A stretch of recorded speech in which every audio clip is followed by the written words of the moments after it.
এদেশে জুয়া, অনলাইন জুয়া এবং মাদকের বিরুদ্ধে জিরো টলারেন্স ঘোষণা করেছে। মাননীয় স্বরাষ্ট্রমন্ত্রী সালাউদ্দিন আহমেদ এ বিষয়ে একটি সংক্ষিপ্ত বিবৃতি দেবার জন্য আহ্বান জানাচ্ছি।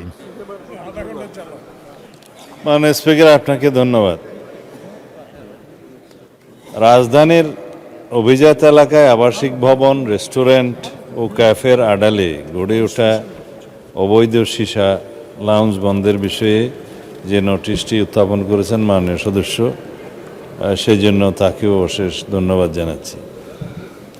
মাননীয় স্পিকার, মাদকদ্রব্য নিয়ন্ত্রণ আইন 2018 সংশোধিত 2020 এই সীসা খ শ্রেণীর মাদক দ্রব্য হিসেবে তফসিলভুক্ত। বর্তমান গণতান্ত্রিক সরকার মাদককে জাতীয় সমস্যা হিসেবে চিহ্নিত করে নির্বাচনী ইশতেহারে স্পষ্ট প্রতিশ্রুতি দিয়েছে। অবৈধ সীসা লাউঞ্জে সীসা ব্যবসা চালুর রাখার লক্ষ্যে রাষ্ট্রপক্ষের বিরুদ্ধে সীসা লাউঞ্জ মালিকগণ 5টি রিট মামলাগুলো পড়লাম না মানে স্পিকার, পঠিত বলিয়া গণ্য করা হোক, দায়ের করেন। এসব রিট মামলায় মহামান্য হাইকোর্ট বিভাগের রুল ও নির্দেশনার বিরুদ্ধে মাদকদ্রব্য নিয়ন্ত্রণ অধিদপ্তরের আপিলের পরিপ্রেক্ষিতে মহামান্য আপিল বিভাগ অন্তর্বর্তীকালীন আদেশ ভ্যাকেট করে দিয়েছেন। স্বরাষ্ট্র মন্ত্রণালয়ের 8 এপ্রিল 2026 তারিখের একটি স্মারক নম্বর পঠিত বলিয়া গণ্য হোক মাননীয় স্পিকার, এই স্মারকে অনুমোদনবিহীন সীসা লাউঞ্জ নামক মাদক স্পট বন্ধের নির্দেশনা বাস্তবায়নে মাদকদ্রব্য নিয়ন্ত্রণ অধিদপ্তর সহ সংশ্লিষ্ট আইন শৃঙ্খলা রক্ষাকারী বাহিনী সমন্বিতভাবে কঠোর পদক্ষেপ গ্রহণ করেছে। মাননীয় স্পিকার, মাদকদ্রব্য নিয়ন্ত্রণ অধিদপ্তর কর্তৃক বিগত 16 এপ্রিল 2026 তারিখ রাতে রাজধানীর গুলশান 2 এলাকার 35 নম্বর সড়কে অবস্থিত অবৈধ সীসাবার দ্য কোর্টইয়ার্ড বাজার লাউঞ্জ এই অভিযান পরিচালনা করে আনুমানিক 5 কেজি সীসা এবং 35টি হুক্কা জব্দ করেছে। 20/4/2026 তারিখে এস লাউঞ্জ রেস্টুরেন্ট নামীয় অবৈধ সীসা লাউঞ্জে অভিযান পরিচালনা করে 4 কেজি সীসা ও 8টি হুক্কা জব্দ করেছে। অবৈধ সীসা লাউঞ্জ সমূহ যাতে নাম ও ঠিকানা পরিবর্তন করে পুনরায় কার্যক্রম শুরু করতে না পারে সেই লক্ষ্যে গোয়েন্দা নজরদারি জোরদার করা হয়েছে এবং সংশ্লিষ্টদের বিরুদ্ধে কঠোর আইনি ব্যবস্থা গ্রহণ অব্যাহত রয়েছে। এর সাথে যে কোনো ব্যক্তি বা প্রতিষ্ঠানের সম্পৃক্ততার অভিযোগ পাওয়া গেলে তা গুরুত্ব সহকারে তদন্ত করে প্রয়োজনীয় আইনানুগ ব্যবস্থা গ্রহণ করা হবে।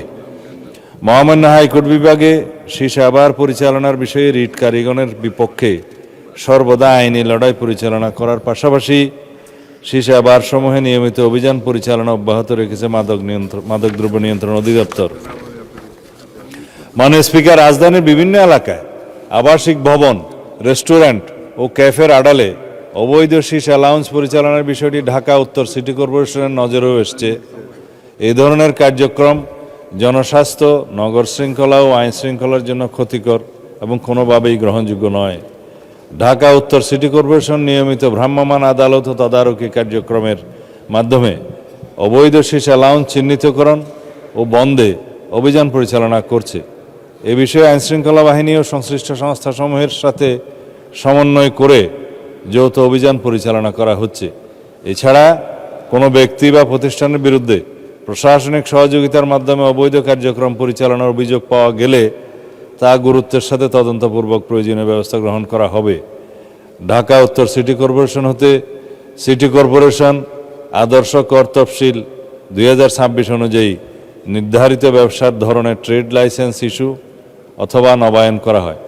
আদর্শ কর তফসিল সীসা লাউঞ্জ শিরোনামে কোনো ধারণ নাই। অতএব অবৈধ সীসা লাউঞ্জ সম্পূর্ণরূপে বন্ধে ঢাকা উত্তর সিটি কর্পোরেশন কঠোর অবস্থানে রয়েছে। এই বিষয়ে অভিযান অব্যাহত রাখবে। বিগত আওয়ামী লীগ সরকারের শাসনামলে 2009 থেকে 2024 পর্যন্ত রাজধানী ঢাকার গুলশান, বনানী, ধানমন্ডি, মোহাম্মদপুর, উত্তরা ও বারিধারার মতো অভিজাত এলাকায় আবাসিক ভবন, রেস্টুরেন্ট এবং ক্যাফের আড়ালে ব্যাপকভাবে অবৈধ সীসা বার ও লাউঞ্জ গড়ে ওঠে। প্রভাবশালী রাজনৈতিক ব্যক্তি, অসাধু ব্যবসায়ী এবং প্রশাসনের কতিপয় কর্মকর্তার ছত্রছায়ায় নিয়মিত এসব স্থানে মাদক সেবন, কেনাবেচা সহ বিভিন্ন অনৈতিক কর্মকাণ্ড পরিচালিত হতো। বিভিন্ন সময়ে অভিযানে কিছু সীসা বার বন্ধ হলেও পরিবর্তন করে এবং প্রভাব খাটিয়ে আবার তা চালু হতো। রাজধানীর অভিজাত এলাকার আবাসিক ভবন, রেস্টুরেন্ট ও ক্যাফের আড়ালে অবৈধ সীসা লাউঞ্জ বন্ধে পুলিশ কর্তৃক গৃহীত ব্যবস্থাসমূহ নিম্নরূপ: ঢাকা মেট্রোপলিটন পুলিশের গোয়েন্দা ও অপরাধ বিভাগ কর্তৃক সার্বক্ষণিক প্রকাশ্য ও গোপন পুলিশি নজরদারি অব্যাহত আছে। নিয়মিত পুলিশ টহলের পাশাপাশি বিভিন্ন সীসা লাউঞ্জ, রেস্টুরেন্টে বিশেষ অভিযান পরিচালনা করে অপরাধীদের গ্রেফতার করে আইনের আওতায় আনা হচ্ছে। ঠিকানা পরিবর্তন করে অথবা কোনো আবাসিক বাসস্থানের আড়ালে কোনো প্রকার অবৈধ সীসা লাউঞ্জ যাতে পরিচালিত না হয় সেই লক্ষ্যে গোয়েন্দা নজরদারি অব্যাহত আছে। আবাসিক বা বাণিজ্যিক ভবনে অবৈধ সীসা লাউঞ্জ স্থাপন করে যাতে কেউ ব্যবসা করতে না পারে সেই বিষয়ে বিট পুলিশিংয়ের মাধ্যমে ভবন মালিকদেরকে সচেতন করা হচ্ছে। কোনো পুলিশ সদস্যের বিরুদ্ধে এই ব্যবসায় মদত দেওয়ার প্রমাণ পাওয়া মাত্রই তার বিরুদ্ধে বিধি মোতাবেক শাস্তিমূলক ব্যবস্থা গ্রহণ করা হচ্ছে। মাননীয় স্পিকার, মাননীয় সংসদ সদস্য জনাব জয়নুল আবেদিন ফারুক এমপি এর রাজধানীর অভিজাত এলাকায় আবাসিক ভবন, রেস্টুরেন্ট ও ক্যাফের আড়ালে গড়ে ওঠা সীসা বার বন্ধের বিষয়ে যদি কোনো সুনির্দিষ্ট প্রস্তাবনা মতামত থাকে তিনি তা আমাদেরকে অবগত করলে সেই বিষয়ে আমরা প্রয়োজনীয় ব্যবস্থা গ্রহণ করার প্রতিশ্রুতি দিচ্ছি। মাননীয় স্পিকার, আপনাকে ধন্যবাদ। এ বিষয়ে শুধু একটা লাইন অ্যাড করতে চাই, এটা তো সীসা বার।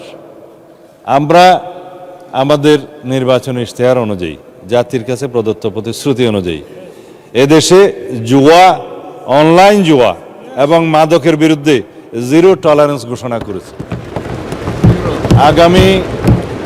আগামী 30 এপ্রিলের পরে এই মহান সংসদের সেশন শেষ হওয়ার পরে আমরা সমন্বিতভাবে এ বিষয়ে সারা দেশে একটি সুসমন্বিত অভিযান পরিচালনা করব। মাননীয় স্পিকার, এই দেশের যুব সমাজকে রক্ষা করার জন্য এর কোনো বিকল্প নয়। মাননীয় স্পিকার, আপনাকে ধন্যবাদ।